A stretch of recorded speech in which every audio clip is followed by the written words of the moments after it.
Venga, vamos a hablar de la literatura del siglo XIX y vamos a empezar por la primera mitad del siglo XIX, que es la literatura del romanticismo. Cuando hablamos de la literatura del romanticismo, tenéis que pensar que el romanticismo es un movimiento no solamente literario, sino también cultural, incluso un movimiento político y social, hijo de la Revolución Francesa y de los principios de la Revolución Francesa, que va a suponer una reacción total a las normas, a las reglas y a los principios del neoclasicismo, que es el movimiento imperante en el siglo XVIII. Siguiendo con una teoría que es la teoría pendular de los movimientos literarios, es como si cada movimiento literario fuera el contrario al anterior. Es una tontería, pero es un año se llevan los pitillos y otro año se llevan los pantalones de pata de elefante. Pues un poco en la literatura igual. El neoclasicismo serían razón, reglas, normas, y el romanticismo sería todo lo contrario. A ese movimiento va a dar prioridad a los sentimientos, a las emociones, a la fantasía y al ideal. Ellos aspiran a un mundo ideal que no se van a encontrar. Y entonces después vais a ver como del choque entre esa realidad, entre ese deseo que ellos tienen y lo que les ofrece la realidad, va a venir una frustración que les va a llevar a la desesperación y en los casos más extremos al suicidio. En España tenéis que tener en cuenta que el romanticismo llega tarde por una razón política. Vosotros sabéis que en 1789, después de la Revolución Francesa, a los Borbones que gobernaban en Francia les cortan la cabeza. Claro, el rey que había en España en aquella época, que era Fernando VII, está horrorizado, era Borbón también, era primo de los reyes de Francia. Entonces, ante el temor y el horror de que en España pase lo mismo, cierra por completo las fronteras españolas y va a prohibir que llegue a España cualquier tipo de manifestación artística que venga de Europa. Va a ser una época en la que, a principios del siglo XIX me refiero, que el país va a estar completamente cerrado, incluso se va a prohibir que vengan estudiantes de fuera y que estudiantes españoles salgan a estudiar en Europa. ¿Eso qué provoca? Que hasta la muerte de Fernando VII el romanticismo no se da en España y Fernando VII muere en 1833. ¿Qué va a pasar después? Que cuando a continuación se dé el romanticismo en España, se va a dar un romanticismo muy explosivo que va a brillar durante muy poco tiempo, que va a triunfar, pero claro, se va a agotar enseguida porque cuando a España llega el romanticismo, en otras partes de Europa ya está naciendo el movimiento que llega a continuación, que nosotros vamos a ver en la segunda mitad del siglo XIX, que es el realismo. Por eso, aunque nosotros digamos que el romanticismo en España dura la primera mitad del siglo XIX, en realidad el romanticismo en España dura bastante menos. Si tenemos que hablar estrictamente, el romanticismo en España dura 15 años, desde que muere Fernando VII hasta que empiezan a publicarse las primeras obras prerealistas. Pero aún así, vamos a decir que es la primera mitad del siglo XIX porque es cuando se da en el resto de Europa. Bueno, de hecho, en Alemania y en Inglaterra se da antes. En Alemania y en Inglaterra, a finales del siglo XVIII, ya hay romanticismo. Bueno, ¿qué ocurre también en España? Que en España, como el romanticismo llega tarde y llega mal, después, durante la segunda mitad del siglo XIX, cuando triunfa el realismo, hay un rebrote del romanticismo en forma de post-romanticismo con figuras como Gustavo Adolfo Bécquer, que lo veremos en la próxima clase. Bueno, aquí tenéis unos vídeos en los que tenéis las características del romanticismo. Mi consejo es que lo miréis, que miréis los vídeos como siempre. ¿Cuál es la ideología del romanticismo? Mirad, el romanticismo tiene como 4 ejes. Un eje sería el eje de la libertad. Esa libertad se manifiesta en todos los órdenes de la vida. O los románticos querrían que se manifestara en todos los órdenes de la vida. Pensad lo difícil que resulta hoy en día ser libres. Pues imaginaos cómo resultaría de difícil ser libres en España en 1810. Entonces, esa aspiración de libertad sí que la van a llevar al extremo en sus escritos y por eso se van a saltar todas las normas, van a mezclar géneros, van a mezclar tipos de personajes, van a mezclar tonos, porque para ellos la libertad es su máxima, para los románticos. El segundo eje sería el individualismo, que sería consecuencia del deseo de libertad. Si yo soy libre, puedo hacer lo que yo quiera, porque soy un individuo con sus deseos y con sus, particularidades y nadie puede coartarme esa libertad.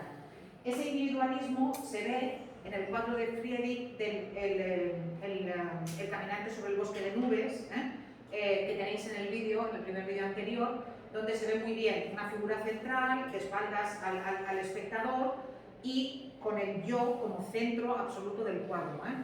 Después, la tercera pata de esos 4 ejes de la mentalidad romántica sería el idealismo. Los románticos quieren que sus deseos, que son inalcanzables, se cumplan. Y como os he dicho, cuando no se van a cumplir, pues van a venir consecuencias funestas. Y esas consecuencias funestas van a ser el desengaño. Ese desengaño se da en el momento en que ellos se dan cuenta de que al final, por mucho que luchen y por mucho que se opongan, al final no van a ser nunca libres, no van a ser nunca individuos libres. Entonces, ¿por qué optan? Pues pueden optar por diferentes vías. Como os he dicho, los más extremados se suicidan. Los hay que, en fin, se dedican al mundo de las drogas. Ahí hay mucho opio entre los románticos, porque ya que este mundo no me satisface, bueno, pues voy a vivir en paraísos artificiales. Y luego también se da lo que se conoce como evasión o escapismo. Muy bien, esta sociedad, este mundo que me ha tocado vivir no me gusta. Muy bien, voy a crear en mis obras literarias otros mundos de ficción. Me voy a ir al pasado, me voy a ir a sitios exóticos. Por ejemplo, para los ingleses, España es muy exótica y sitúan algunas de las obras románticas inglesas más famosas en el sur de España, sobre todo en la zona de Andalucía. Para los españoles son muy exóticos los países árabes, entonces sitúan muchas obras, pues por ejemplo, en Arabia. ¿Sí? Entonces, ese escapismo, y luego también se sitúan las obras en épocas pasadas, pero completamente idealizadas. Les gusta mucho la Edad Media, pero la Edad Media que ellos reflejan en sus obras no es la Edad Media de verdad. Es una Edad Media en la que, en fin, todos son caballeros que se comportan bien y damas, en fin, es otra cosa, no es la Edad Media real. Esas características de la mentalidad romántica, ¿cómo se van a dar después en la literatura? Esto que os he explicado vale para todas las artes y vale para la concepción del romanticismo en general, desde todos los puntos de vista. Cuando hablamos de literatura, ¿qué nos vamos a encontrar en las obras románticas? Pues mirad, nos vamos a encontrar, en primer lugar, con protagonistas que están al margen de la ley o que no aceptan las normas de la sociedad. Nos vamos a encontrar con protagonistas que, llevados por ese individualismo máximo y por esas ansias de libertad, no quieren formar parte del rebaño. Y allí nos encontramos, pues, por ejemplo, con el mendigo, con el verdugo, con el cosaco, con el reo de muerte y con una figura que es la figura romántica por excelencia, que es la figura del pirata. Prácticamente todas las literaturas nacionales que tienen romanticismo tienen una o dos o tres o muchas obras en las que el protagonista es un pirata. Claro, el pirata, fijaos, el pirata va por el mar, que eso ya es símbolo de libertad. El pirata hace lo que quiere. El pirata no tiene ninguna norma, no tiene ninguna patria, no vive en una sociedad que le ponga unos límites. Es el personaje romántico por excelencia. Claro, los autores románticos no nos cuentan lo malo de los piratas. ¿A qué se dedicaban los piratas? A matar, a robar, a violar, a vender seres humanos. En fin, los piratas no eran hermanitas de la caridad ni hermanitas de los pobres, pero eso no se nos cuenta, porque ¿qué se alaba de los piratas? Sobre todo eso, ese llevar la libertad al máximo, al extremo. Luego lo veremos en la canción del pirata, que es el poema más famoso de José de Espronceda, que justamente habla de eso. Como os he dicho antes, como ellos pretenden la libertad en todos los órdenes de la vida y también en el orden literario, esa libertad la hacen, por ejemplo, en poesía. En lugar de escribir todos los versos igual, con la misma medida, van a utilizar versos de diferentes medidas. Mirad este ejemplo que tenéis aquí de la canción del pirata. Si os fijáis, veis que aquí tiene, bueno, esto tendría que ser una, navega velo mío sin temor, que aquí no me ha cabido con la columna, pero fijaos, 20 presas hemos hecho a despecho del inglés, veis que tiene estrofas más cortas y estrofas más largas, con versos más cortos y más largos. Tiene estrofas de 4 versos, esta tendría que ser de 4, aunque aquí no quede así, y estrofas de 8. ¿Por qué? Pues porque estas partes que son rápidas, el poeta considera que tiene que reflejarlas mediante versos cortos, y las partes que son más largas, a las partes más largas les puede dedicar versos más largos. A eso, de mezclar diferentes medidas de verso, a eso se le conoce con el nombre de polimetría. Poli, muchos, metro, versos. No significa que sean poemas muy largos, significa que son poemas que mezclan diferentes tipos de versos. Incluso en los mismos textos a veces mezclan el verso y la prosa. Dejan, por ejemplo, el verso para las partes más líricas y la prosa para las partes más humorísticas. Por ejemplo, eso lo vamos a encontrar en obras de teatro. En el teatro, hablando del teatro, rompen con algo que había sido la base del teatro neoclásico, que era la regla de las 3 unidades. Seguro que la recordáis. En el teatro neoclásico se decía que las obras debían de tener unidad de acción, unidad de espacio y unidad de tiempo. Es decir, las obras de teatro solo podían contar una cosa, tenían que situarse en un solo lugar, no podía haber cambios de escenario, y tenían que pasar como máximo en un día. Los románticos dicen que de ninguna manera. Ellos hacen obras de teatro en las que desde el principio hasta el final pasan 20 años, en las que hay cambios continuos de escenario, en las que hay acciones principales y acciones secundarias. De alguna manera el teatro romántico recupera algunas de las características del teatro barroco. Otra vez lo de la teoría está pendular, Si no hago lo mismo que hacían los neoclásicos, me vuelvo al barroco. Y recuperan algunas de las características del teatro de Lope de Vega y de Calderón. Recordadlo de Tercero. Además de todo eso, mezclan lo trágico y lo cómico. Escriben obras que son tragedias absolutas, pero que luego hay momentos en los que te ríes, porque introducen escenas cómicas. Desaparece la verosimilitud. Las obras del teatro romántico muchas veces son increíbles. Hay tantas casualidades y pasan cosas tan inverosímiles que en realidad no te lo crees, pero al final casi es lo de menos, porque de lo que se trata es de que te conmuevan, de que te llamen la atención. Además de todo eso, piensan que las obras no tienen que tener un final moralizante, sino, como os he dicho, un final que apela a los sentimientos del espectador. Acaban todas mal. Son estas en que muere hasta el espectador de primera fila, si se descuidan. Muere todo el mundo en esas obras, los protagonistas principales, todos. Y luego además aparecen elementos extraordinarios, muchas veces fantasmas, en fin, elementos sobrenaturales, utilizan efectos especiales encima del escenario. La gente recupera el gusto por ir al teatro. El teatro del siglo XVIII para el público general era muy aburrido, pero el teatro del siglo XIX, en fin, emociones, suicidios, muertes, duelos, efectos de tormenta. En una época en que no había ni tele, ni radio, ni internet, la gente se lo pasaba muy bien en el romanticismo, en la época del romanticismo con el teatro, y el teatro fue un género que triunfó en aquella época.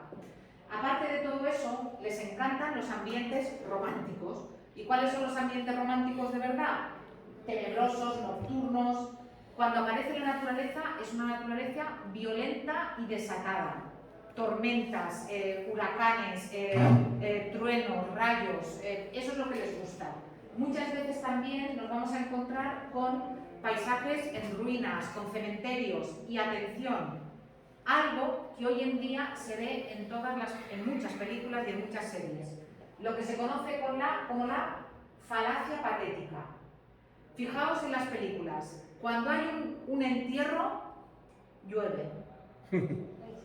¿A que sí? Fijaos en la cantidad de películas americanas en que hay un entierro y va la gente con paraguas.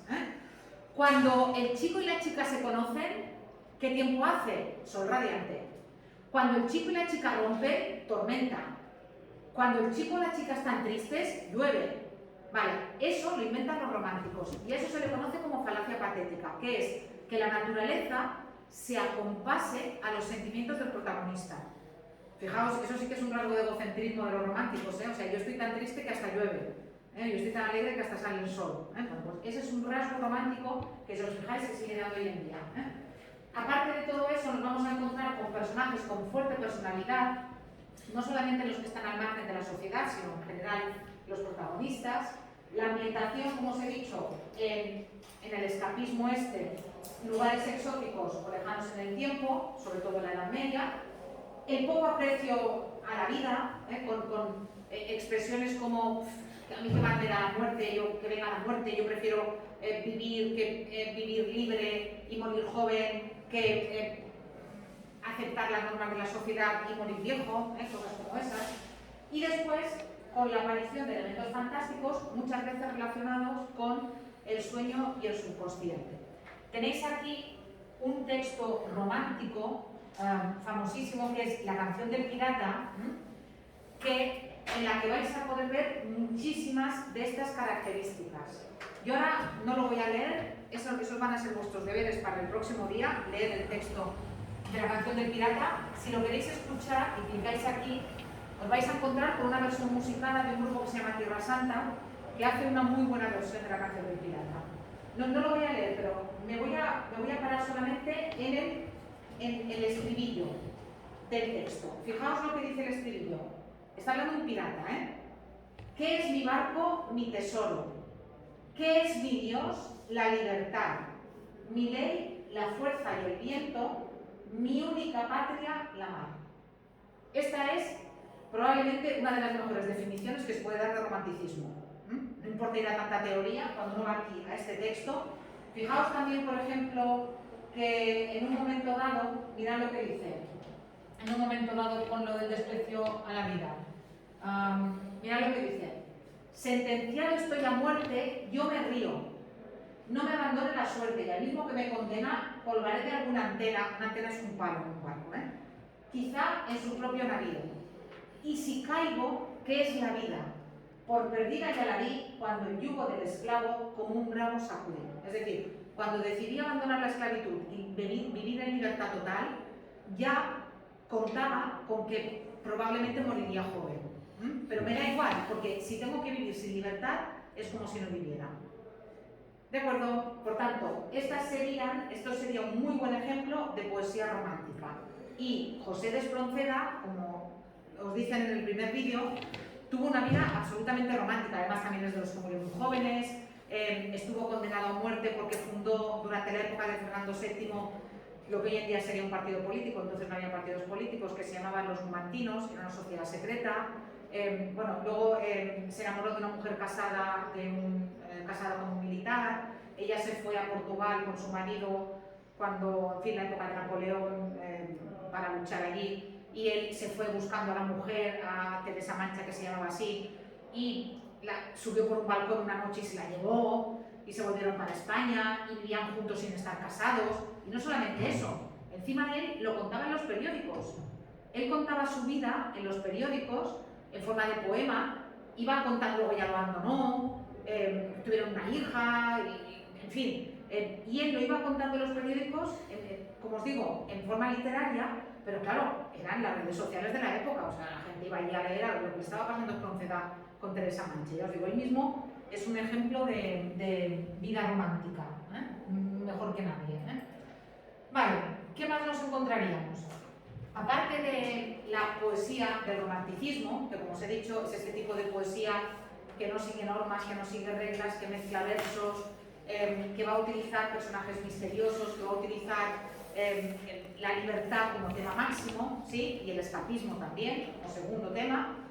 Cuando hablamos de la prosa romántica, hay tres géneros que destacan en la prosa romántica. El primero es la leyenda. De las leyendas hablaremos cuando hablemos de Gustavo Adolfo Bécquer.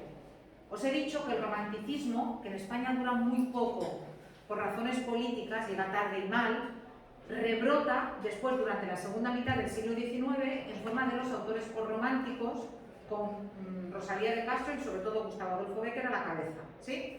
Entonces, Bécquer, además de muy conocido por sus rimas, por sus poesías, es un autor fundamental por sus leyendas. Y de hecho, tienen más características del romanticismo propiamente dicho las leyendas que las poesías de Bécquer, como veremos en la próxima clase. Además de esto, a los autores románticos les gustan mucho los cuadros de costumbres. ¿Qué es un cuadro de costumbre? Un cuadro de costumbre sería como una descripción de algún lugar típico o de alguna persona típica o de alguna escena típica, de algo que pase habitualmente, ¿sí?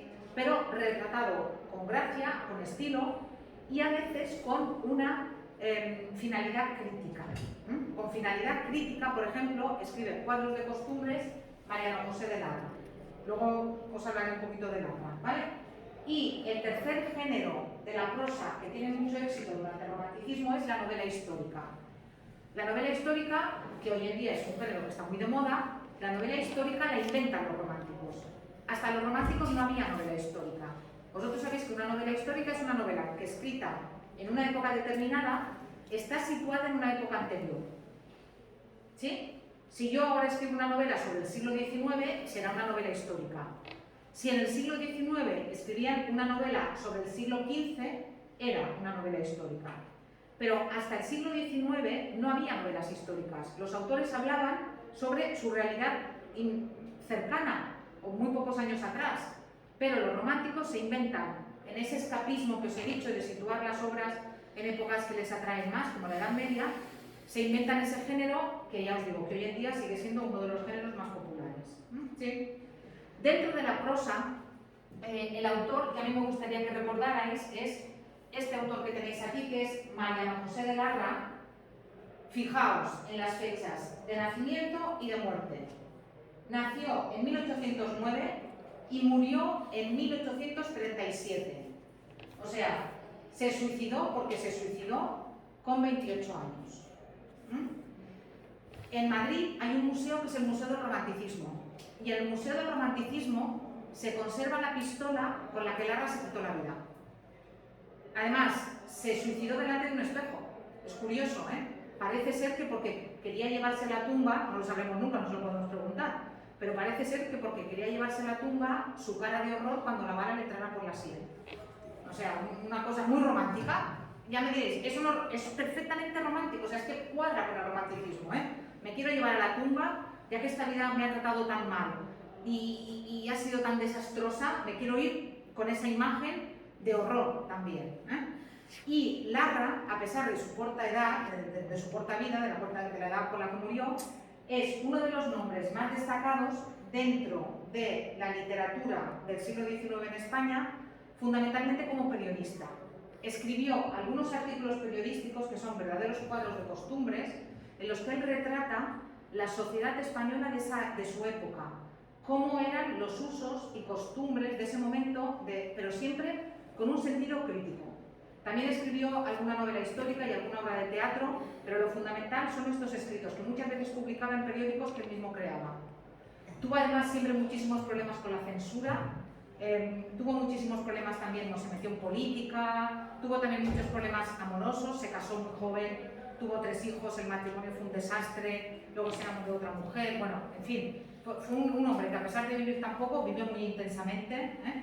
Y, por ejemplo, ella denunciaba, si leéis este fragmento que tenéis aquí adaptado, una costumbre muy española que es la costumbre del vuelva usted mañana, ¿eh? De que vas a hacer un trámite de cualquier cosa, cualquier sitio, y siempre te falta algún papel, o la persona que te tiene que atender ha salido a desayunar, o justamente está de baja, o tiene un permiso, y es vuelva usted mañana, vuelva usted mañana, vuelva usted mañana, vuelva usted mañana, y un trámite que se podría hacer en 3 días, al final tardas 3 meses. Bueno, pues esa es una de las cosas de las que habla él en este artículo, que es un artículo famosísimo de él. Ya os digo, son artículos de periódico, porque os acordáis también que os dije que en esta época nace el periodismo tal y como lo conocemos hoy en día. Pero también tenéis que recordar, que creo que os lo dije, que los periódicos al principio eran información, pero que también eran literatura. De hecho, en los periódicos tenían, si esto era el periódico, esta parte de aquí debajo se llamaba folletín o bolletín, y esta parte de aquí abajo de la primera plana del periódico se reservaba para literatura. Se publicaban, por ejemplo, los poemas de Espronceda largos en partes, o novelas en partes. Luego, ¿qué vieron los editores? Que había gente que compraba el periódico por esto, entonces empezaron a publicarlo de forma separada y tenías que pagar. Y se inventaron las novelas por entregas.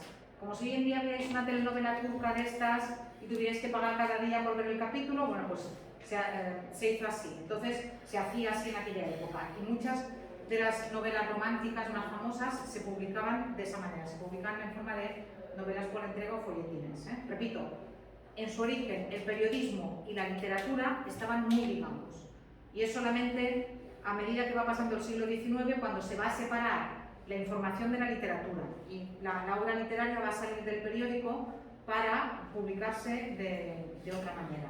Pero en aquella época, repito, muchas obras literarias se publicaban en los periódicos. ¿De acuerdo?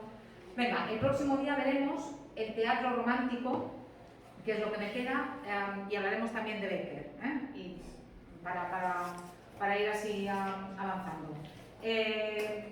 Por favor, para el próximo día, leed La canción del pirata, ¿sí? Tenéis que leer La canción del pirata, porque si no leéis La canción del pirata, no podremos avanzar. Perdonad, que sí que me va a dar tiempo a explicaros 4 cosas del teatro romántico, y así ya lo dejo liquidado, porque además ya os he explicado muchas cosas del teatro romántico y así podéis avanzar. A ver, ya os lo he dicho, el teatro neoclásico no triunfó. El teatro neoclásico, el teatro del siglo XVIII, fue un teatro para minorías, pero la gente durante el siglo XVIII quería seguir yendo a ver obras del teatro barroco o posbarroco. La gente quería ver cosas, que pasaran cosas encima del escenario, y el teatro basado en reglas del neoclasicismo no les iba bien. Entonces, los románticos van a recuperar esa línea del teatro barroco y van a escribir obras en las que se trabajan argumentos sacados de las leyendas y de la tradición española. Se van a romper las reglas de las 3 unidades, como os he dicho. Nos vamos a encontrar con saltos temporales entre acto y acto. Nos vamos a encontrar con que la acción sucede en diferentes lugares, y nos vamos a encontrar también con que no hay una sola línea argumental, sino varias. Además de todo eso, como os he dicho, los autores pretenden conmover. Los protagonistas van a ser protagonistas llenos de misterio, marcados por un destino fatal, con una mala suerte que les persigue, que es horrorosa. Vamos a encontrar escenas de noches, de sepulcros, de desafíos, de cementerios, y muchas veces con efectos especiales, como os he dicho, tormentas, apariciones fantasmagóricas. Y los dramaturgos lo que buscan es emocionar al lector con un lenguaje lleno de adjetivos calificativos y lleno de exclamaciones y de interrogaciones retóricas, con palabras como ensueño, fantasía, maldición, fatalidad, etc. Dentro de las obras románticas hay 2 que triunfan sobre el resto. Una es Don Álvaro, o La fuerza del Sino, que casi marca el inicio del romanticismo en España, del Duque de Rivas. Sino significa destino. Y la otra es Don Juan Tenorio, de José Zorrilla, que cerraría el ciclo del máximo esplendor del romanticismo, porque luego ya a partir del 45 ya empezamos a encontrar obras del realismo. Si alguien quiere ver, aunque solo sea un fragmento de una adaptación de Don Álvaro, podéis ver la obra de teatro. Esta es muy antigua, es de cuando en la televisión española se hacía teatro en blanco y negro. Y justamente es la única adaptación que he encontrado de Don Álvaro.